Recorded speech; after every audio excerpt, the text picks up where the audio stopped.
آ جائے. اور انتہا یہ ہے اللہ کو اس لیے اللہ مانتے ہیں کہ حضور کا اللہ ہے.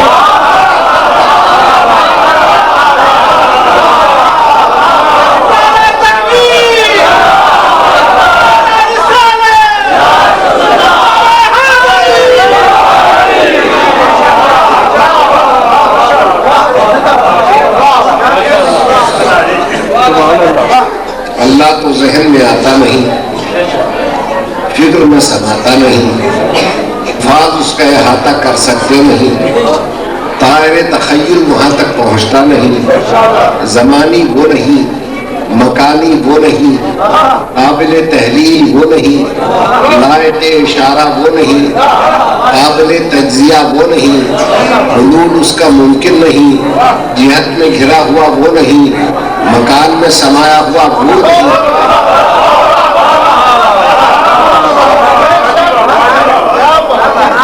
کیسے پتا چلے وہ کون ہے، وہ کیا ہے؟ تو اللہ نے فرمایا میں تمہاری سمجھ میں نہیں آؤں گا. قد جاءکم برہان من ربکم، تمہاری طرف ایک رسول جو بھیج رہا ہوں یہ تمہارے رب کی دلیل بن کے آئے.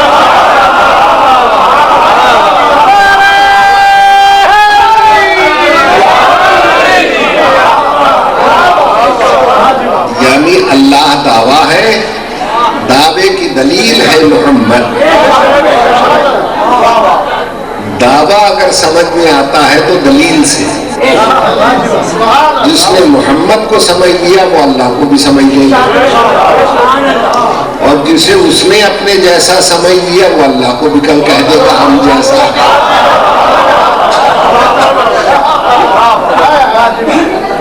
توجہ ہے نا صاحب؟ آج ملت مسلمہ کے زوال کا سبب یہی ہے کہ شان رسالت ہی کو نہیں سمجھا گیا. کیا وجہ ہے مسلمان جو ساری کائنات پر حکمران تھا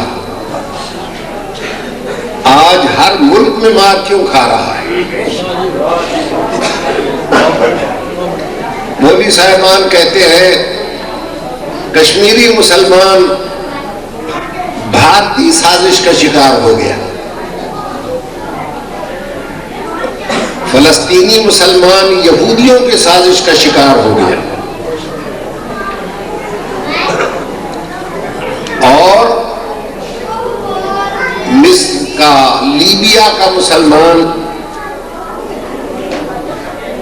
ڈکٹیٹرشپ کی سازش کا شکار ہو گیا. میں یہ پوچھتا ہوں مسلمان ہمیشہ شکار ہوتا ہی رہے گا یہ کبھی شکار کرے گا بھی صحیح؟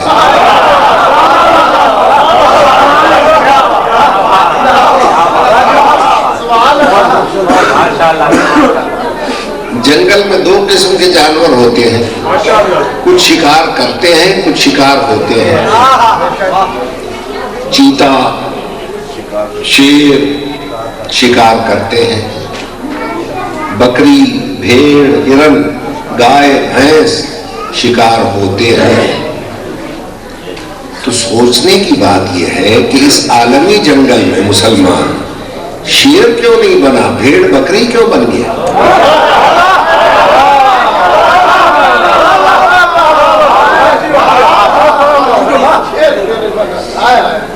جو ہے یا نہیں؟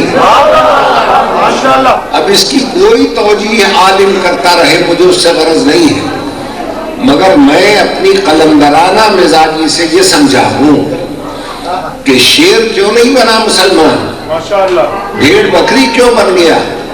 اس کو سزا مل رہی ہے شیر خدا کا دامن چھوڑ.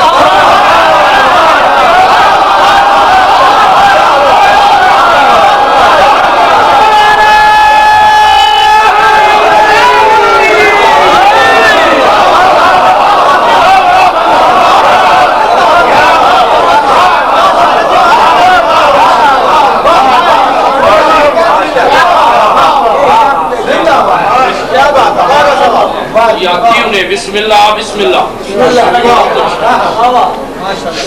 نشان رسالت کو سمجھے.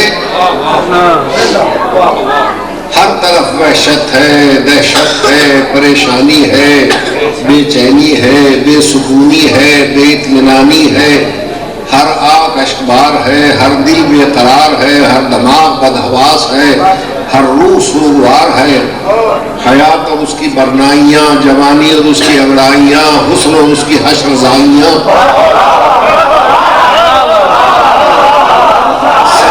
شدہ جنت عمر رفتہ ساز شکستہ سب بھٹکا ہوا قدم بنتی چلی جا رہی ہیں. کبھی آپ نے خلوت کی تنہائیوں میں اور جلوت کی ہنگامہ آرائیوں میں سوچا کہ ایسا کیوں ہو رہا ہے؟ کیا اس لیے کہ آج کا انسان پچھلے انسانوں سے پست ہو گیا؟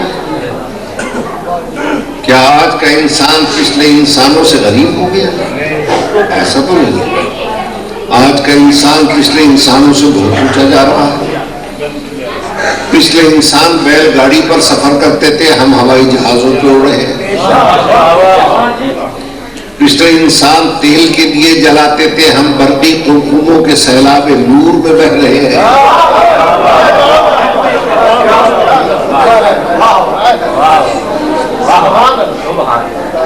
پچھلے انسان غاروں میں مکان بناتے تھے، ہم فرنیچر سے آراستہ مکانوں میں رہتے ہیں.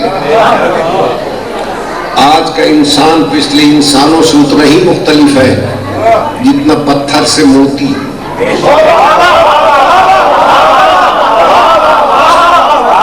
جتنا گھوڑے سے چیتا، اتنا ہی اونچا ہے جتنا بیل گاڑی سے ہوائی جہاز، اور اتنا ہی تیز ہے جتنا گھوڑے کے رفتار سے راکٹ کے پرے پرواز. آج کا انسان شہسوار برق و افلاک ہے، منزل قانون محال ہے، ناطق شرح فضا ہے، واقف اسرار ہستی ہے، امیر کائنات ہے، برق رفتار ہے، انجم شکار ہے، تہذیب کا دیوتا ہے اور ارتقاء کا پروردگار. لوہے کو آکاش میں اڑا رہا ہے، دانے کو دھرتی سے اٹھا رہا ہے، موتی کی آبرو کو بچا رہا ہے، جہازوں کو سمندر پہ بھگا رہا ہے، زمین کو ناقابل رہائش سمجھ کر چاند پہ ڈیرے ڈالنے جا رہا ہے. فرشتوں میں ہلچل مچی ہوئی ہے جس میں جبریل فرما رہا ہے، فرشتوں ہوشیار، یہ جنت سے نکالا ہوا پھر واپس آ رہا ہے.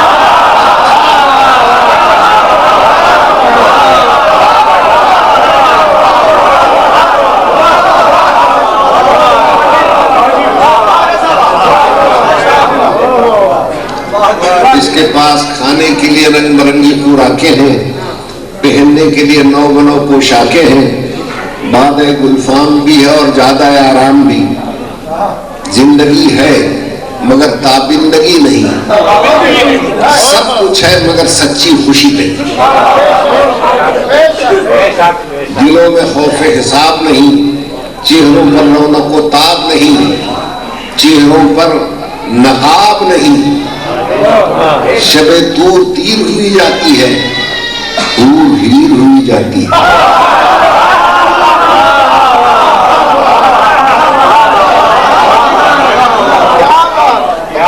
عشق میں وفا نہیں ملتی، مطب میں دوا نہیں ملتی، دوا میں شفا نہیں ملتی، لڑکیوں کو بر نہیں ملتا، بیویوں کو حق مہر نہیں ملتا، حد ہے ملاوٹ کی کہ اصلی زہر نہیں ملتا.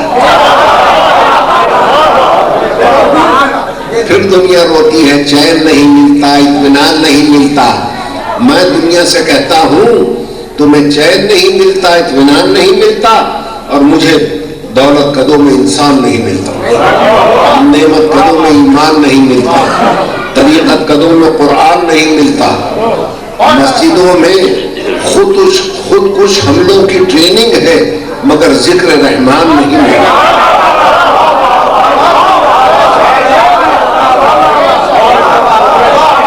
مندروں میں ناقوس کی صدائیں ہیں مگر تذکرہ بھگوان نہیں ملتا. پھر کیوں روتے ہو چین نہیں ملتا اور اطمینان نہیں ملتا؟ ملے تو کیسے ملے کہ مردوں میں رسول کا طریقہ نہ رہا اور عورتوں میں ازواج رسول اور بی بی بطول کا سلیقہ نہ رہا.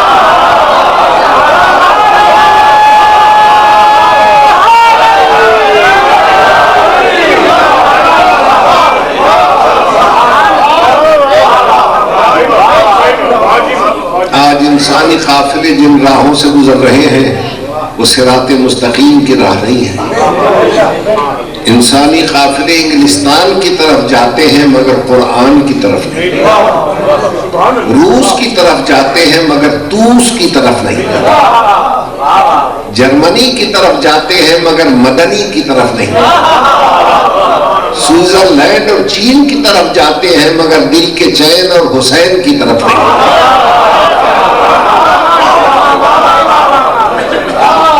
تو ان دروازوں سے کیا ملے گا؟ صنعت ملے گی، حرفت ملے گی، مادیت ملے گی، کمیونزم ملے گا، سوشلزم ملے گا، کیپٹلزم ملے گا، مگر یاد رکھو کہ انا، ارتقاء، بلندی، پیشوائی، شرافت اور انسانیت ان دروازوں سے نصیب نہیں ہوگی۔ آج اخبارات سے لے کر مساجد کے علماء تک کہتے ہیں یہودیت بڑھ رہی ہے، عیسائیت کا سیلاب آ رہا ہے، تو اس کا مجرم کون ہے؟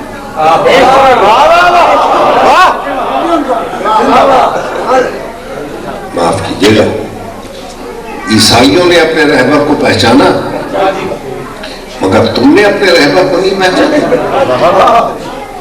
عیسائیوں نے اپنے رہبر عیسیٰ کو اتنا بڑھایا اتنا بڑھایا اتنا بڑھایا کہ خدا کا بیٹا بنا دیا، تم نے اپنے رہبر کو اتنا گھٹایا کہ اپنے جیسا بشر بنا۔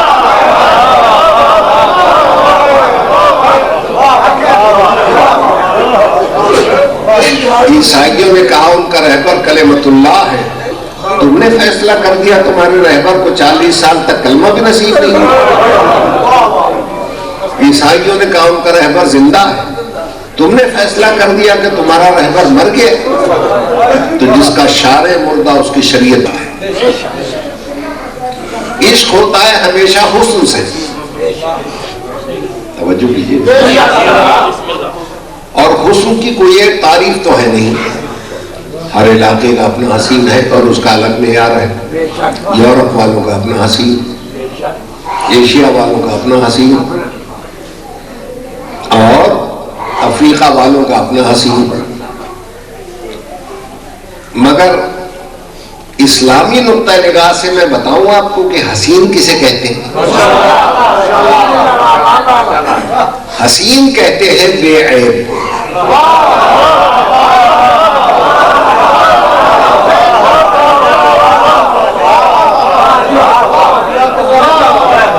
جو جتنا بے عیب ہے اتنا ہی حسین ہے، اور ہمارے عشق کا نقطۂ مرکز وہ محمد حسین ہے کہ جسے وہ بے عیب بھی کہہ رہا ہے کہ یہ بے عیب ہے۔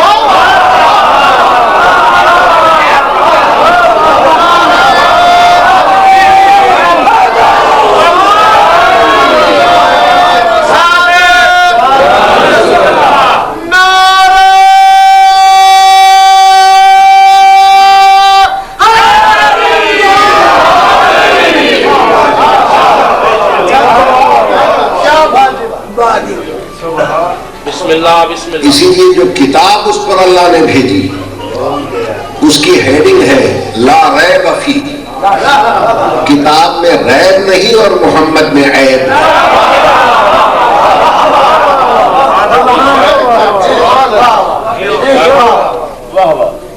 ہم نے مولویوں سے سرکار محمد کو نہیں سمجھا، ہم نے محمد مصطفیٰ کو سمجھا ہے آل مصطفیٰ۔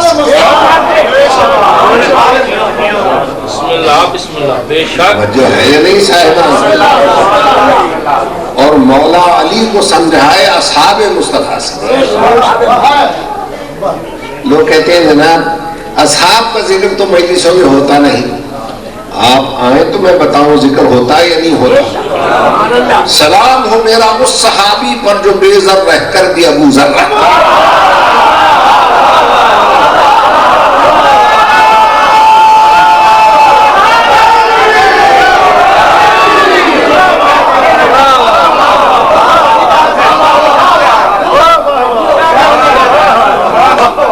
بڑے افسوس کی بات ہے کہ آج کتابیں اور پمفلٹ شائع ہوتے ہیں کہ حضور میں کوئی نقص نہیں تھا، مگر کبھی کبھی بھول کر غلطی بھی کر سکتے تھے، کبھی کبھی بھول جاتے تھے. ارے یہ بھول جانا ہی تو عیب ہے. اب میں مولوی کی بات مانوں یا اللہ کی مانوں؟ اللہ نے کہا سنقرئک فلا تنسیٰ، میرے حبیب تجھے ایسا پڑھا کے بھیجوں گا کہ تیرے بھولنے کا سوال ہی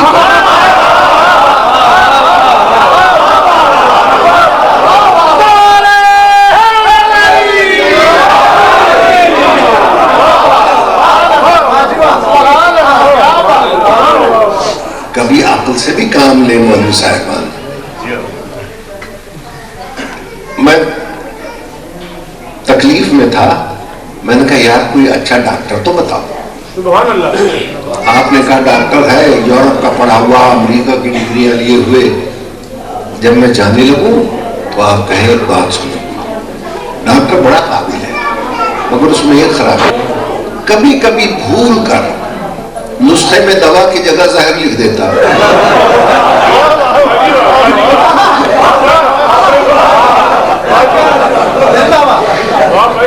میں نے کہا بھائی مجھے ایسا ڈاکٹر نہیں چاہیے کہ کبھی کبھی بھول جاتا ہے.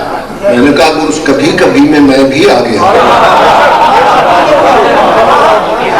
پھر کیا ہوگا؟ آپ نے کہا جناب وکیل چاہیے، بڑا اچھا مقدمات لڑنے ہیں. میں نے کہا وکیل بہت اچھا ہے مگر اس میں ایک خرابی ہے، کبھی کبھی بھول کر بحث کرتے وقت مخالف کا ساتھ دینے لگ جاتا ہے.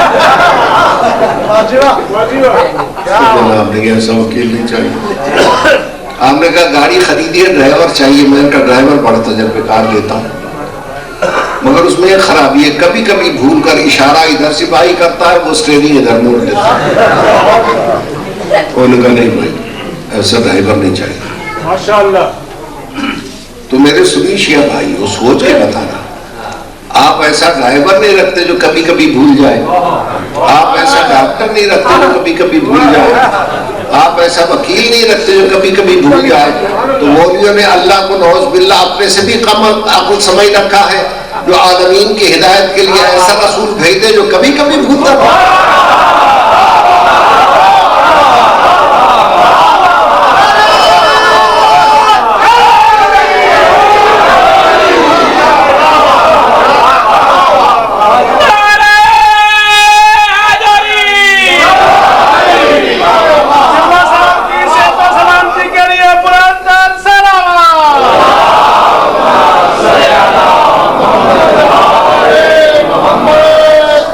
لمبی چوڑی دلیلیں نہیں جانتا، کم پڑھا لکھا ہوں، سیدھی سادھی باتیں کرتا ہوں، دیہات کا رہنے والا دیہاتی ہوں.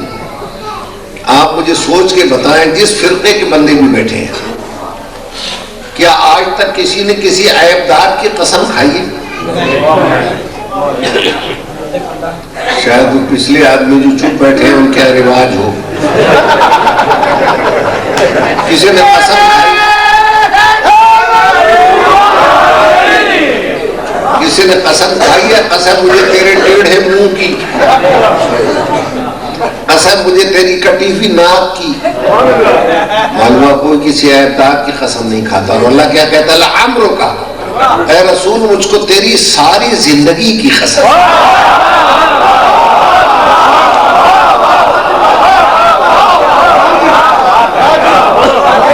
کہیں یہ نہیں کہتا 40 سال بعد کی قسم، 40 سال پہلے کی قسم، تیرے بچپن کی قسم یا بڑھاپے کی قسم.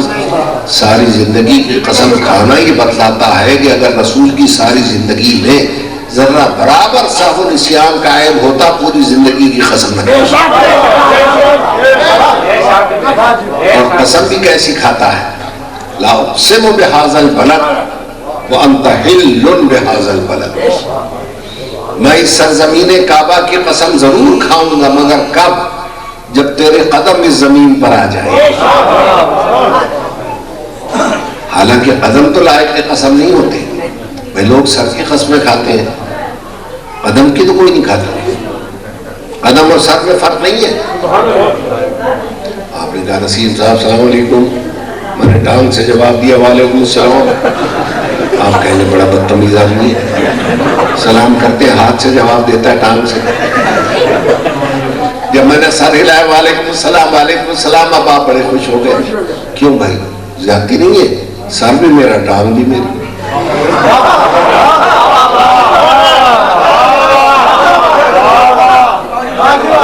دونوں ایک ہی جسم میں رہنے والے، ایک ہی غذا کے پلے ہوئے.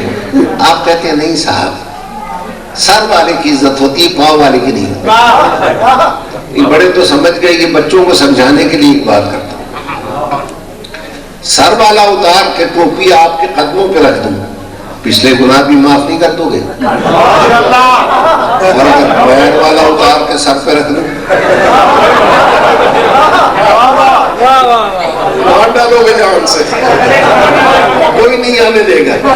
حالانکہ یہ پیر تو بڑا قابل رحم ہے، یہ میرے پیٹ کو، سینے کو، گردن کو، سر کو، اوج کو، بوجھ کو لادے لادے نہیں پھرتا. تو آپ کو اس بوجھ اٹھانے والے سے کیوں نفرت ہوگی؟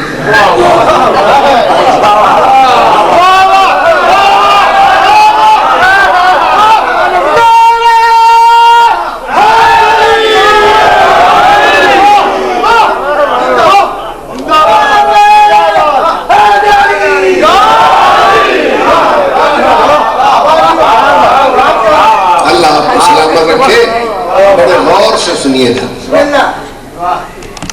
دیکھو نا میرے بھائیوں، سر لائق قسم ہوتا ہے، قدم لائق قسم نہیں ہوتے. لیکن اللہ کہتا ہے میرے حبیب یہ تجھے اپنے جیسا سمجھتے ہیں نا، ان ساروں کے لاکھ قدم اکٹھے ہو جائے تیرے ایک قدم کے برابر.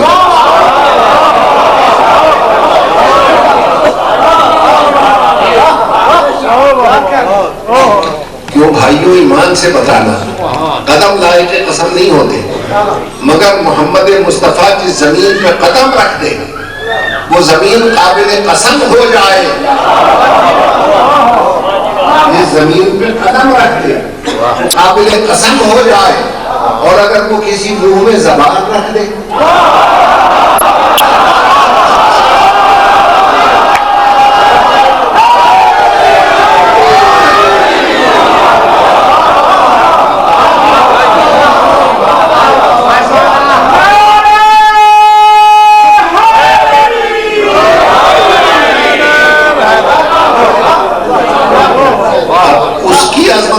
سمجھے. یہ زبان پیغمبر نے یہ کعبے میں رکھی باپ کے منہ میں، یا بیٹوں کے منہ میں رکھی 3 شعبان میں.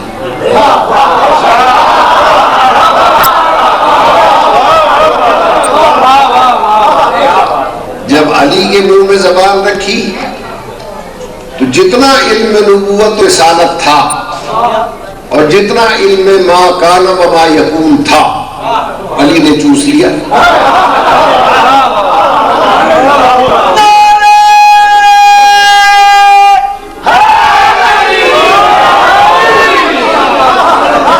نہیں نعرہ تو اب میں لگواؤں گا. جو چوسنا تھا علی نے چوس لیا، جو علی سے باقی بچ گیا علی کے بیٹوں نے باپ کا مال سمجھ کے چوس لیا.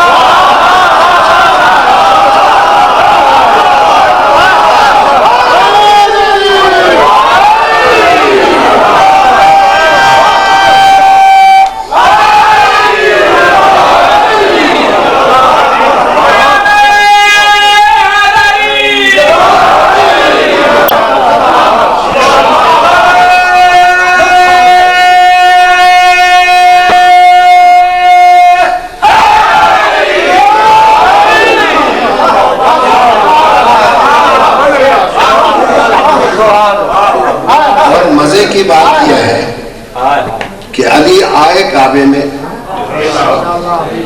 اگر ابو طالب کے گھر میں آتے تو ابو طالب نام رکھتے، تو اللہ بھی علی اور جو پیدا ہوا میرا مولا وہ بھی علی. بھائی جب دونوں کا نام علی ہے، اللہ بھی علی اور میرا مولا بھی علی، تو مجھے سنی شیعہ بھائی ایک بات کا جواب دیں گے. جب دونوں علی ہے، جب میں یا علی مدد کہتا ہوں تو مولوی کے ذہن میں اللہ کیوں نہیں آتا، میرا مولا ہی کیوں آتا؟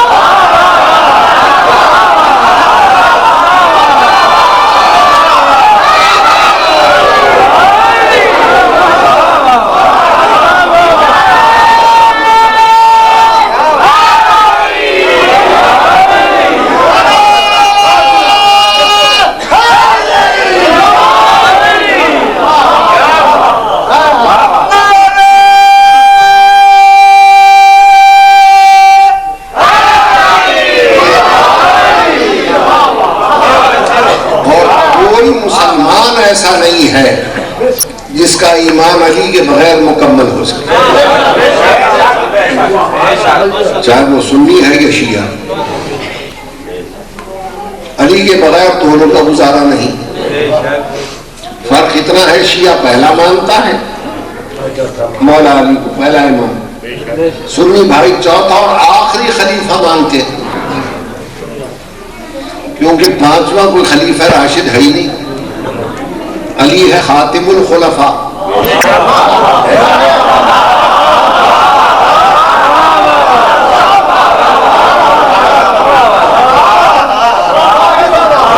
مانتے دونوں ہیں، شیعہ بھی مانتے ہیں، سنی بھائی بھی مانتے ہیں، فرق اتنا ہی ہے نا، شیعوں کا دین شروع ہوتا ہے علی سے، سنیوں کا مکمل ہوتا ہے علی سے۔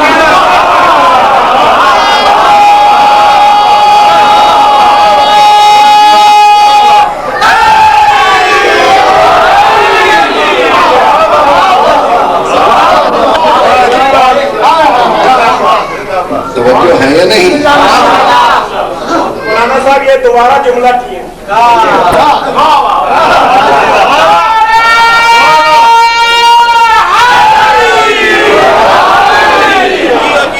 شیعوں کا دین شروع ہوتا ہے علی سے، سنیوں کا مکمل ہوتا ہے علی سے۔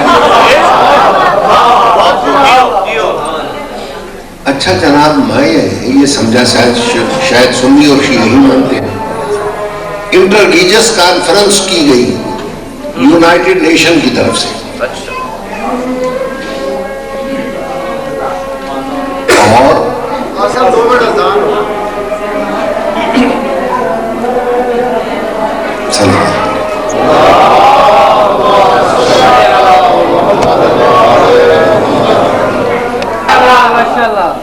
یونائٹڈ نیشن کی طرف سے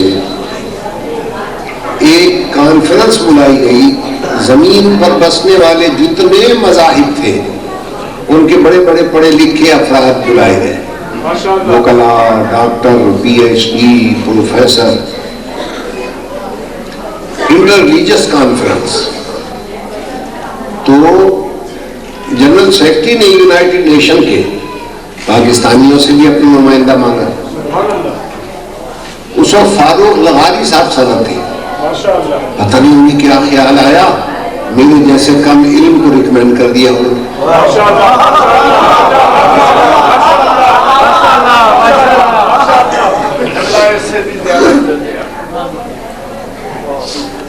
اب جسے فاروق ریکمینڈ کرے اسے کون مسترد کرے؟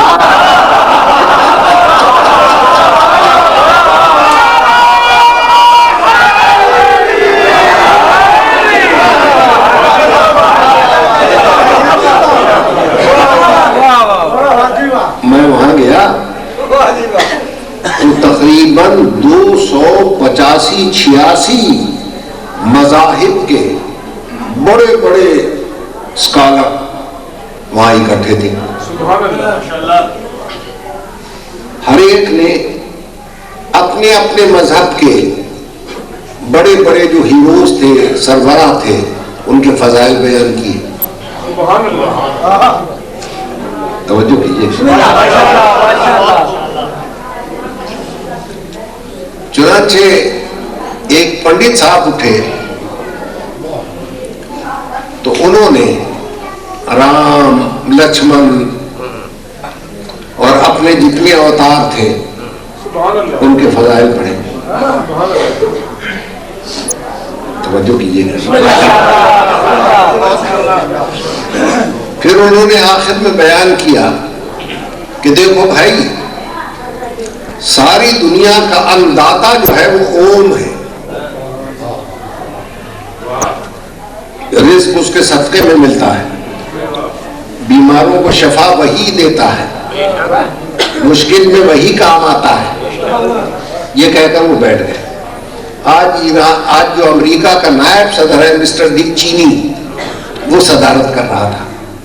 میں نے کھڑے ہو کر پوچھا، میں نے کہا مسٹر پریزیڈنٹ، میں پنڈت صاحب سے پوچھ سکتا ہوں کہ جس اوم کے فضائل بیان ہوئے وہ اوم ہے کون؟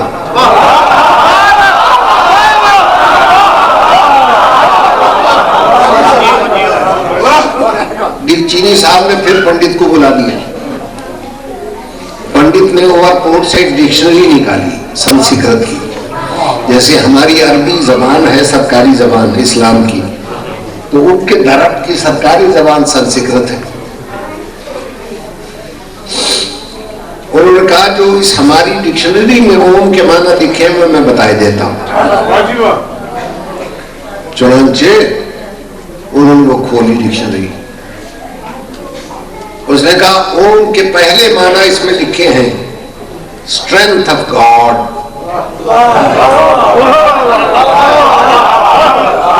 اللہ کی قوت اور طاقت. دوسرے معنی اس میں لکھے ہیں ہینڈز آف گاڈ,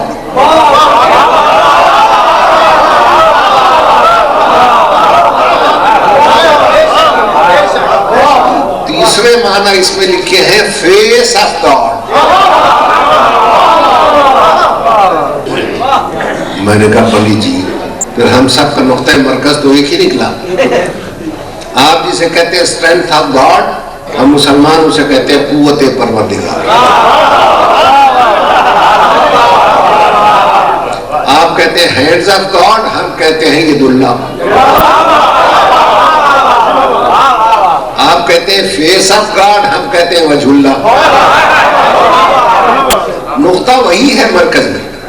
تم چکر لگا کر نقطے تک جاتے ہو, ہم شارٹ کٹ سے پہنچ کے کہتے ہیں مولا علی.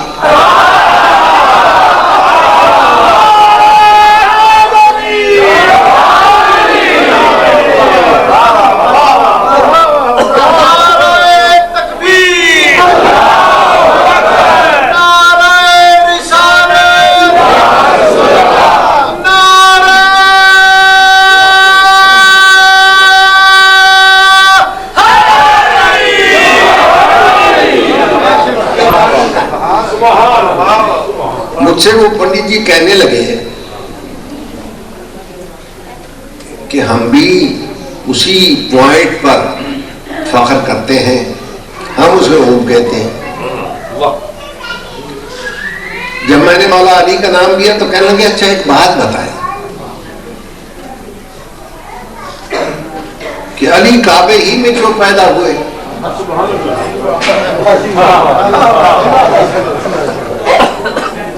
میں نے کہا عجیب سوال کر رہے ہو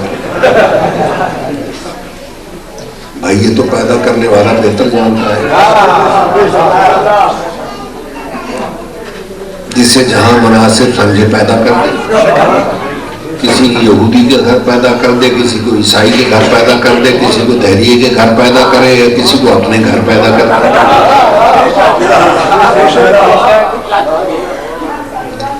کہنے لگے جب سب آپ متفق ہیں علی پر, تو آپ میں اتنے فرقے کیوں ہیں؟ میں نے کہا ہم فرقوں میں تقسیم نہیں ہے. کہنے لگے پھر سنی, شیعہ, اہل حدیث, بریلوی, وہابی. پنڈت تھا بڑا پڑھا لکھا, وہ تو سارے فرقے کے لیے. میں نے کہا میری بات سنو, علی کعبے میں پیدا ہوئے نا تو دیوار کعبہ شق ہو گئی, اور تمہارے بزرگوں نے بھی اس دیوار کے شق ہونے کا ذکر کیا ہے. میں نے ان کے بزرگوں کو بھی فرامین سنائے, مہاتما گوتم بدھ سے لے کر رام اور کرشن تک میں نے بتایا. میں نے کہا کہ وہ دیوار مل گئی تو آج تک اس دیوار کے شق ہونے کی نشانی اللہ کے گھر میں باقی ہے. ایک لکیر ہے جو آج تک قائم ہے. میں نے کہا آپ سمجھو پنڈت جی, ہم میں اتنے فرقے نہیں ہیں, نہ ہم سنی ہیں, نہ شیعہ, نہ اہل حدیث ہے, نہ بریلوی ہے. ہم اس لکیر کے فقیر ہیں.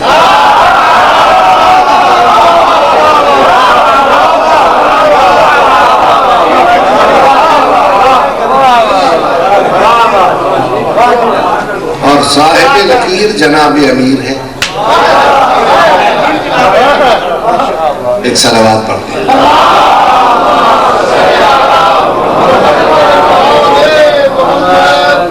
آج اتفاق ایسا ہے، مجھے فلو بھی ہے، طبیعت بھی میری خراب ہے، فالج کے اثرات بھی ہیں، اور یہ بھی مالک خاک شفا کا کرم ہے کہ فالج جیسا موذی مرض نہ میری زبان پہ حائل ہو سکا، نہ ایمان میں حائل ہو سکا، اور دماغ میں حائل.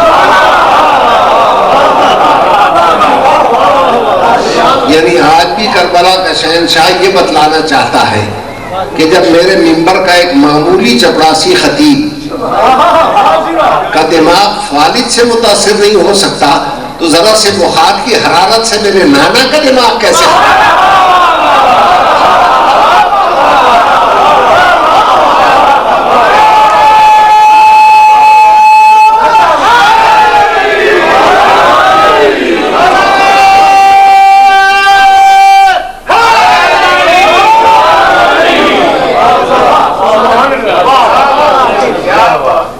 جناب یونائٹڈ نیشن میں پوپ پال کا نمائندہ اترا،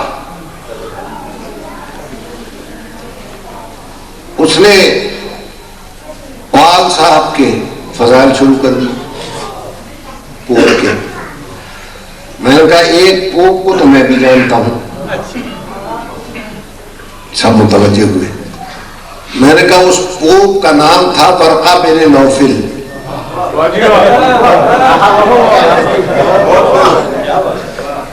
عرب کا معنی ہوا آسمانی کتابوں کا حافظ،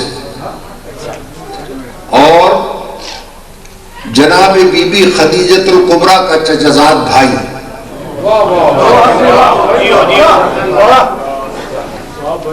جسے مولوی صاحبان کہتے تھے کہ سب سے پہلے اس پوپ ورقے نے حضور کی رسالت کی خبر دی. میں نے ایک مولوی سے کہا، میں نے کہا یار یہ بھی میری سمجھ میں نہیں آتا کہ صاحب ام الکتاب کی خبر دے گا ایک ورقہ.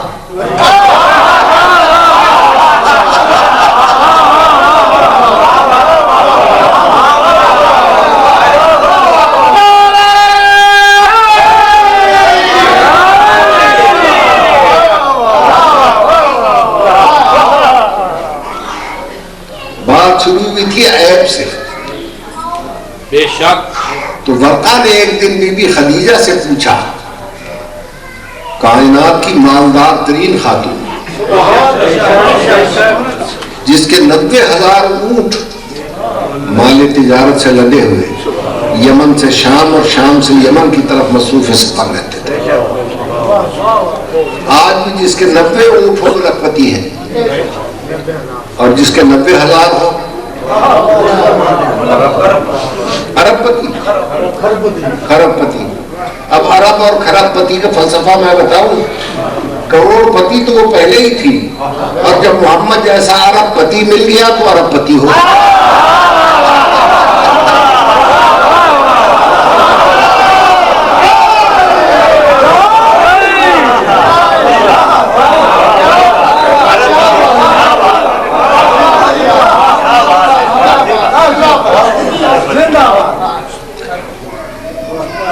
جس کے لیے کوئی لقب تاریخ میں ملتا ہی نہیں، جو بی بی خدیجہ کے شاہ نشان. زیادہ سے زیادہ آپ کہیں گے ام المومنین، تو ام المومنین ان ازواج کا خطاب تھا جن کے اپنے کوئی اولاد نہیں تھی.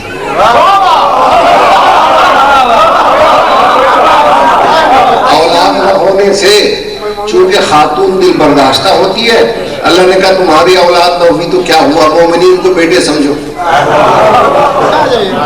مگر خدیجۃ الکبریٰ کو اس تسلی کی ضرورت نہیں ہے، وہ صرف ام المومنین نہیں ہے، ام المعصومین ہے، ام الاولیاء، ام الائمہ، وہ درودوں کی ماں ہے، وہ صلواتوں کی ماں. تو ورقہ نے کہا آپ اداس بہت رہتی ہیں، کیا وجہ ہے؟ کہا کہ نہ کوئی رفیق زندگی ہے، نہ کوئی مونس سے تنہائی ہے، نہ کوئی شریک حیات ہے، پریشان نہ ہو تو کیا کروں. ورقہ نے کہا شادیوں کے اتنے رشتے آئے، کوئی رشتہ ہی آپ قبول نہیں کرتی؟ کہا بات یہ ہے کہ میں مکے سے باہر نہیں جانا چاہتی۔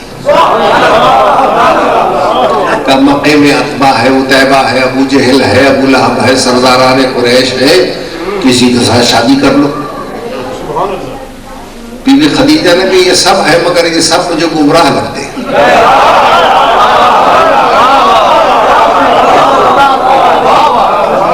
کہا ہم نے تو سنا ہے عبداللہ کی یتیم محمد مصطفیٰ کا بھی پیغام آیا ہوا ہے۔ محمد کا نام سنا چہرے پر تبسم آ گیا، مگر پردے دار بیٹی کی ماں تھی، حیا نے نقاب ڈال دیا۔ کہا تم مرد ہو، ورقہ باہر رہتے ہو، آسمانی کتابوں کے حافظ ہو، اگر محمد میں کوئی عیب اور نقص دیکھا ہو تو بیان کرو۔ کہو سن لو، پھر مجھ سے سن لو۔ اصلہ عظیم، جودہ کریم، ان کا حسب بے مثال ہے، ان کا نسب باکمال ہے۔ وہ کرم میں ابر تر کی طرح ہے، سخاوت میں سمندر کی طرح ہے، طہارت میں گوہر کی طرح ہے۔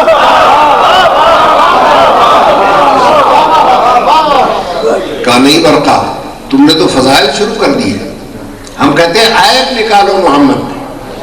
کہا لو اب عیب سن لو، ان کی زلفیں شب دیجور ہیں، ان کی پیشانی پہ نور ہے، ان کے لبوں پہ سرور ہے، ان کے رخسار گلابی ہیں، ان کے لب نابی ہیں، ان کی انگلیاں بلوری ہیں۔ کہا ہم کہتے ہیں عیب بیان کرو، تم فضائل چھیڑ دیتے ہو۔ لو اب عیب سن لو، وجہ ہوا اقمر، جبین ہوا تھا، نہیں ہوا اس کا میرے مشکل وَإِذَا مَشَى فَإِنَّهُ الْبَدْرُ وَإِذَا بَدَرَ وَالْمَرْءُ وَإِذَا بَطَلَ شَانُهُ جَمِيلٌ لِسَانُهُ ان کا چہرہ قمر ہے، جبین اتھر ہے، گفتگو شہد زیادہ شیریں ہے، چلتے ہیں تو فرزند جمیل ہے، آتے ہیں تو بطل جلیل ہے، ان کی زبان کا ہر لفظ تفسیر انجیل ہے۔ بی بی خدیجہ نے کہا برقع آیت بیان کر۔ ماتھے پر ہاتھ مار کے کہتا ہے خدیجہ جب محمد کی پوری زندگی میں کوئی عیب نہ ملے تو کہاں سے بیان کر؟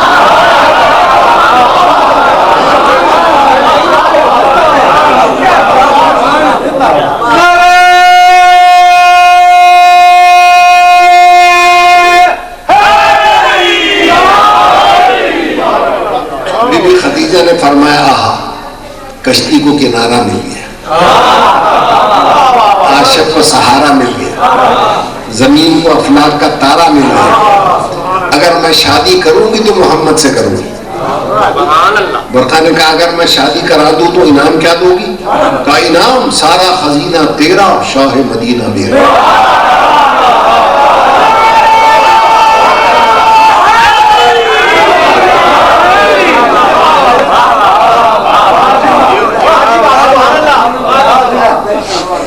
کہا مجھے معلوم بتا کی ضرورت نہیں ہے بی بی خدیجہ، میں نے توراۃ زبور انجیل میں پڑھا ہے، قیامت کے دن تیرے شوہر کے سوا کوئی شافع محشر نہیں۔ وعدہ کرو اگر میری شفاعت کی ضرورت پڑی تو شفاعت کرواؤ۔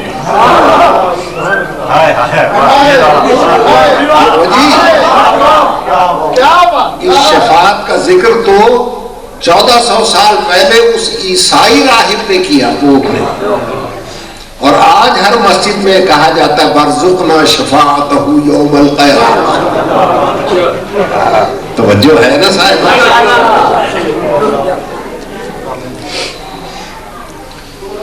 بی بی نے وعدہ کر لیا میں شفاعت کی ذمہ داری لیتی ہوں۔ میں کہتا ہوں بی بی یہ کرسچن ہے، مسلمان بھی نہیں ہے، یہ کس کی شفاعت کی ذمہ داری لے رہی ہے؟ کم از کم حضور سے تو پوچھ لیتی۔ جواب ملا اگر صرف محمد کے گھر جاتی تو میرا دل دھڑکتا، میں تو شفاعت کے گھرانے میں جا رہا ہوں۔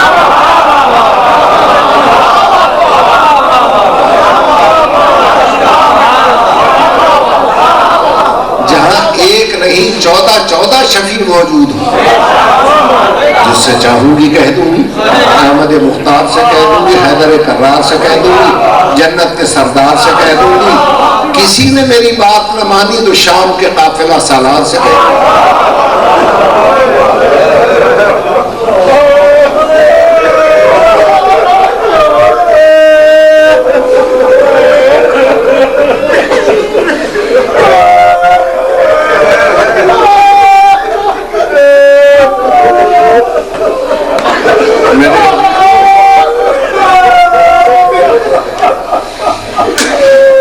اعمال اپنی جگہ بہت ضروری ہے.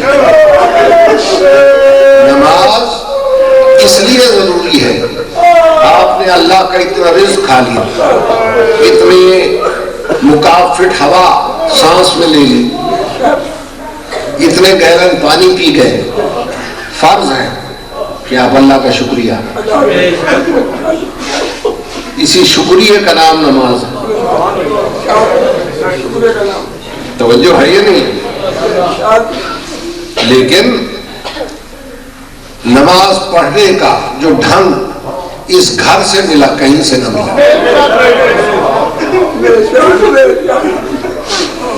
نماز پڑھی تو انہوں نے، زکوٰۃ دینے کا حق ادا کیا تو انہوں نے، علی نے بھی نماز پڑھی، حسین نے بھی نماز پڑھی.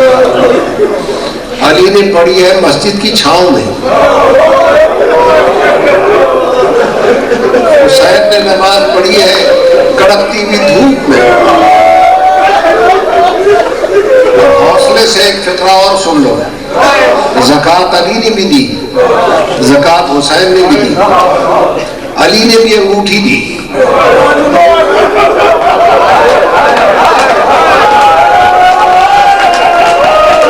حسین نے بھی انگوٹھی دی.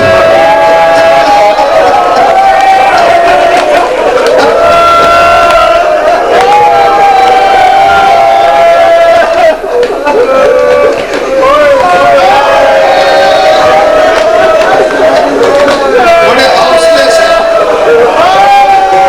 دو فکریں اور سن لو. علی نے انگوٹھی دی، انگلی بچ گئی. حسین نے انگوٹھی دی، انگلی کٹ گئی.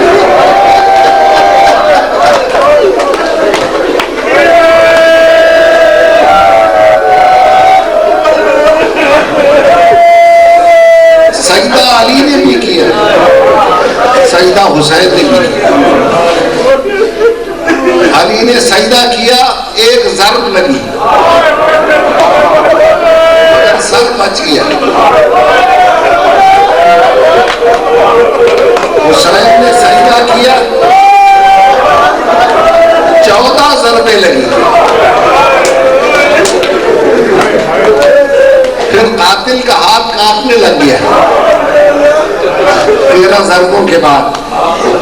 برداشت کر لو کہ 2 جملے سناتا. کریم نے اس کے خنجر پہ ہاتھ رکھ لیا اور کہا کیوں گھبرا گیا، اطمینان سے اپنا کام کرتے رہا. پکڑنے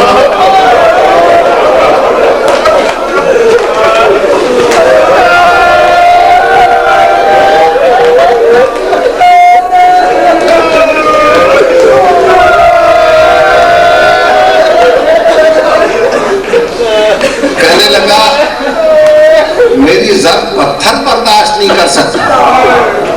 پتہ ضرب کسے کہتے ہیں عربی میں؟ جب کوئی قصائی ہڈی توڑتا. میں نے 13 ضربیں لگائی ہیں اور اثر کیوں نہیں ہوا؟ حسین نے کہا میں کریم ابن کریم.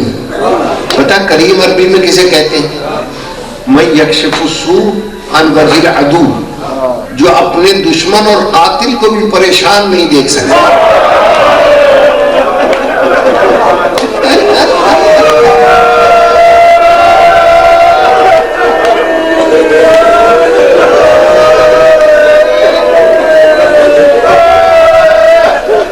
فاطمہ کے لال نے کہا نہ گھبرا، آخری ضرب لگا، میں وعدہ کرتا ہوں تیری گھبراہٹ ختم بھی ہو جائے گی اور اثر بھی ہوگا.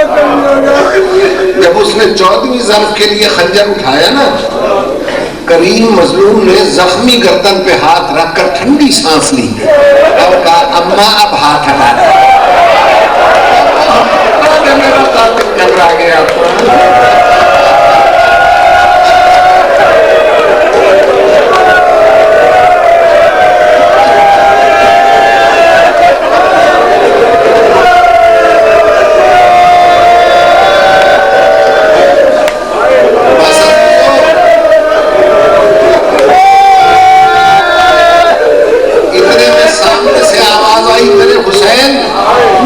فطرت ہے ہاتھ نہیں ہٹائے گی، میں مدینے سے آ گیا ہوں، ہاتھ میں ہٹاؤں گا۔ رسول آگے بڑھے، بی بی کا ہاتھ جو ہٹایا اور ماں کی نظر بیٹے کے گلے پہ پڑی، رسول نے جلدی سے فاطمہ کی آنکھوں پہ ہاتھ رکھا۔ چلو فاطمہ چلے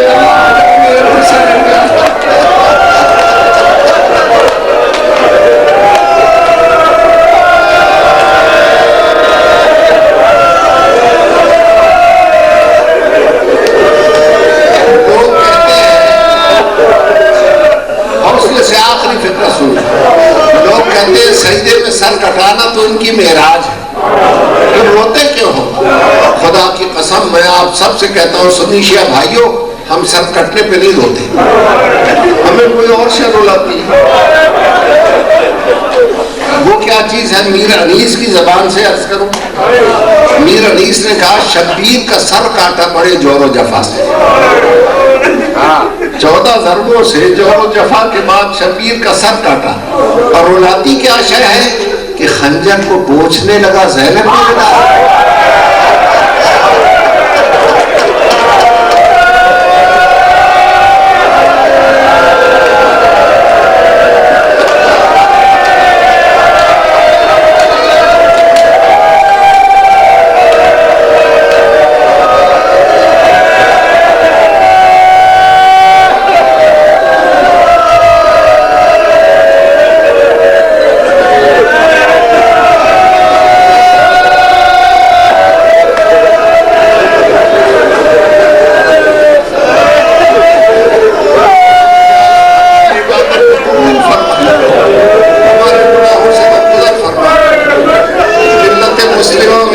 اتحاد و محبت تھا کہ فرقہ واریت کا سارے زخم اور سارے کلمہ گوؤں کو اللہ اپنی امان میں رکھے۔ خدا عالم تمام بیماروں کو خصوصاً ان کے بھائی کو شفا کامل عطا، اور اگر اس ذکر کی خدمت منظور ہے تو مجھے بھی شفا کی خدمت۔ اللہ آپ کو سلامت رکھے دوستو، زندگی رہی تو پھر بلا۔